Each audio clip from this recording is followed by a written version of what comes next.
اعوذ باللہ من الشیطان الرجیم، بسم اللہ الرحمن الرحیم۔ آپ یوٹیوب چینل خواب اور تعبیر دیکھ رہے ہیں۔ میں ہوں حافظ عزیر۔ یہ 8واں حصہ اللہ تعالیٰ کو خواب میں دیکھنا، یہ اس کا 8واں حصہ ہے۔ خواب کی تعبیر بیان کرنے والوں نے اللہ تعالیٰ کی زیارت کرنے کے بارے میں اس کی مختلف تعبیر بیان کی ہے۔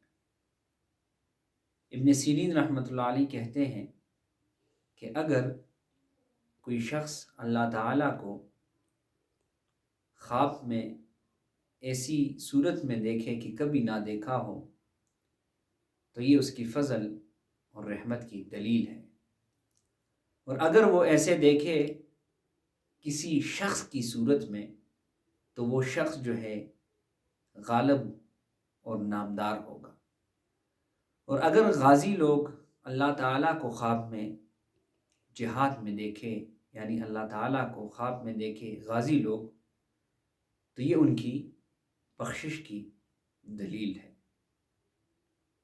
اور اگر لوگ یا کوئی شخص خواب میں اللہ تعالیٰ کو نماز میں یا تسبیح میں دیکھے تو یہ بھی اس کی فضل اور رحمت کی دلیل ہے۔ اور اگر کوئی شخص خواب میں یہ دیکھے کہ وہ اللہ تعالیٰ کو نعوذ باللہ گالی دے رہا ہے، برا بھلا کہہ رہا ہے، تو وہ شخص جو ہے وہ کفر ہے، اور یہ کفر کی دلیل ہے۔ اور اگر کوئی شخص اللہ تعالیٰ کو خواب میں دیکھے کہ تخت پر بیٹھا ہوا ہے یا سویا ہوا ہے تو یہ شخص جو ہے نالائق ہے، اور یہ اس کی بدترین صفات ہے، اور وہ بہت زیادہ اور بڑا گناہگار ہے۔ اس چینل کو سبسکرائب کریں، کمنٹس اور شیئر ضرور کریں۔